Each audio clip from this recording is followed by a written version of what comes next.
Selamat siang Bapak Ibu Dewan Juri sekalian. Pertama-tama sebagai setup, yang pertama mosi merupakan mosi judgment, sehingga haruslah menekankan alasan-alasan mengenai mengapa fenomena dapat dibenarkan secara prinsip, mengapa suatu nilai dapat dibenarkan dan dipertahankan, serta apakah suatu nilai bersifat moral. Yang kedua, seni dari segi etimologis atau akar kata berarti sesuatu yang subtil atau salient, sehingga bakat pada bidang seni juga dapat diartikan sebagai bakat untuk menyadari, memaknai atau bahkan menghayati suatu pola yang halus dan tak terlihat, Dewan Juri sekalian. Tidak hanya pada seni musik dan rupa seperti telah dipersempit oleh definisi dari tim Dewan. Sanggahan saya yang pertama adalah negasi terkait tindakan orang tua untuk meminta anaknya menjauhi jenjang karir pada bidang seni sejatinya merupakan hal yang rasional, sehingga juga moral karena secara etis dapat dikatakan sebagai suatu yang dilandaskan oleh baik dorongan fungsional maupun sentimental untuk menjamin keuangan masa depan anaknya, Dewan Juri sekalian. Hal ini terkait argumen yang disampaikan oleh tim Dewan bahwasannya semakin besar kebutuhan pada bidang seni sebab masyarakat semakin lelah dengan hal yang bersifat rasional akibat permasalahan dunia seperti perang dan lain sebagainya. Di mana hal tersebut, Dewan Juri sekalian, merupakan hal yang bersifat temporal. Artinya, mungkin tidak bertahan dalam waktu yang begitu lama, Dewan Juri.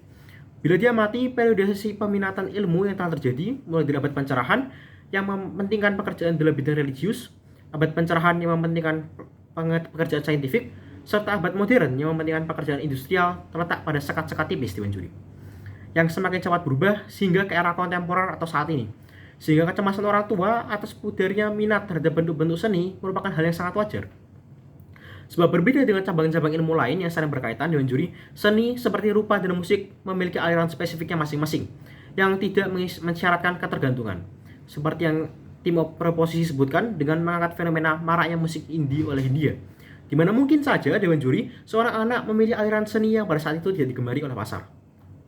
Adapun hal ini sekaligus membantah argumen tim Dewan bahwasanya ruang gerak dalam bidang seni masih tersisa banyak, Dewan Juri.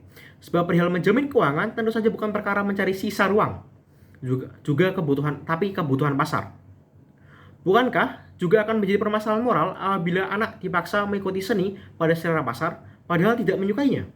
Misalkan anak menyukai metal tapi dipaksa bermain musik klasik. Sehingga Dewan Juri dapat melakukan komparasi bahwasanya problematika yang sama juga dapat dijumpai pada argumen oleh tim Dewan. Selanjutnya, negasi dari argumen tim Dewan bahwasanya semakin besar kebutuhan pada bidang seni sebab masyarakat semakin memiliki kesadaran terhadap estetika, Dewan Juri sekalian.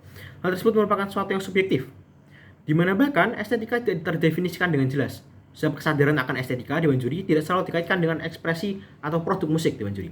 Sebagai contoh, pada abad pertengahan, Leonardo da Vinci mengungkapkan kesadaran estetikanya tidak hanya melalui lukisan atau karya patung, tetapi juga ilmu anatomi serta robotika yang sekarang masuk ke dalam ranah sains, Dewan Juri. Serta pada abad pencerahan terdapat ilmuwan bernama Immanuel Kant yang mengaitkan seni dengan keteraturan prinsip matematis, Dewan Juri. Selain itu, bahkan jika pekerjaan konvensional sekarang kurang diminati, apabila ditelusuri berkaitan dengan majunya sektor-sektor industri, bukan kesenian, sehingga adaptasi yang dianjurkan oleh pihak orang tua guna menjaga keuangan anak hanya dapat dilakukan dengan mengikuti pasar yang ada, bukan atas ke arah kesenian. Merupakan sebuah pengingkaran argumen ketika tim Dewan mengatakan bahwa kecemasan orang tua adalah hal yang sia-sia belaka, sehingga tidak bersifat moral dan rasional, kemudian melanjutkannya dengan narasi mengenai orang miskin yang bahagia. Selanjutnya, argumen Dewan Juri sekalian, saya mengangkat argumen mengenai keterbukaan sebagai alternatif moral dan kebahagiaan, di mana upaya untuk mendorong anak secara terus-menerus atas sesuatu yang menjadi bakatnya tidak dapat dikatakan sebagai sesuatu yang moral dan lantas dipertahankan, Dewan Juri. Sebab terdapat kemungkinan-kemungkinan lain, di mana anak justru membenci talentanya sebab mendapatkan tekanan berlebih dari orang tua, yang mana walaupun terjadi dalam kemungkinan yang lebih kecil, Dewan Juri, justru membuka adanya alternatif baru yang lebih pantas dibenarkan serta dipertahankan, yakni memberikan kebebasan atau keterbukaan bagi seorang anak untuk mengeksplorasi bakat dan arah pengembangannya, tidak tergantung atau terikat pada bakat yang diamati oleh orang tua. Adapun argumen ini tidak lantas muncul lalu menyalahkan moral yang diangkat oleh tim Dewan tanpa alasan. Sebab suatu bidang seperti seni, bahkan matematika, memiliki jalur pengembangan yang tidak monoton ke satu arah, Dewan Juri. Misalnya dari segi saintifik, kita pertanyakan, Dewan Juri, apakah Albert Einstein dapat dikatakan tidak berbahagia? Sebab Albert Einstein bekerja sebagai seorang fisikawan, kendati memiliki keahlian pada bidang matematika, yang mana kedua hal tersebut, matematika dan fisika, sejatinya berbeda. Di mana jawabannya pastilah tentu tidak, Dewan Juri sekalian. Demikian pula keahlian pada bidang seni yang dapat dieksplorasi pada berbagai bentuk pekerjaan, Dewan Juri, terutama mengingat definisi etimologis atau akar kata dari seni seperti yang telah diajukan pada setup, yakni sesuatu yang subtil atau salient. Bakat pada bidang seni juga dapat diartikan sebagai bakat menyadari, memaknai, atau bahkan menghayati suatu pola yang harus tak terlihat. Bagaimana bila pola tersebut merupakan pola matematika, pola fisika, pola kimia? Bukankah hal itu juga bermakna seni atau estetika? Dalam hari ini saya tidak lantas memasang sekat seperti yang dilakukan oleh tim Dewan, seperti dengan mendorong anak untuk memasuki perguruan tinggi mengenai seni musik atau lukis saja.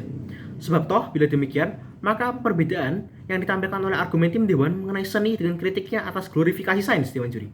Tidak ada. Hanya saja berbeda pada objek pengetahuan, selayaknya juga telah disebutkan pada bagian sanggahan, yakni mengenai Leonardo da Vinci yang memanfaatkan keahlian seninya juga pada bidang rekayasa robotika, Dewan Juri. Dalam hal ini, Dewan Juri sekalian, argumen oposisi pantas dianggap lebih unggul, Dewan Juri. Sebab berhasil merangkul poin yang diberikan oleh lawan, yaitu tim Dewan, terkait kebahagiaan seorang anak yang dapat ditempuh secara lebih luas, tanpa memperhatikan sekat-sekat bidang tertentu.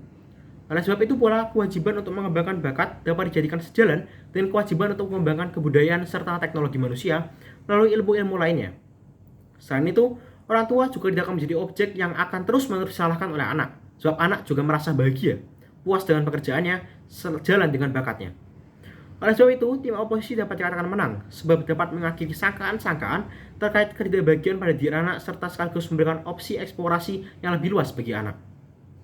Sementara pada tim Dewan masih memiliki kekurangan, berupa adanya kemungkinan-kemungkinan kecil atau what if, apabila meminjam istilah tim Dewan, di mana seorang anak memiliki pengembangan bakat terkait seni mungkin juga tidak terlampau linier, seperti yang terjadi pada pemusik atau pelukis.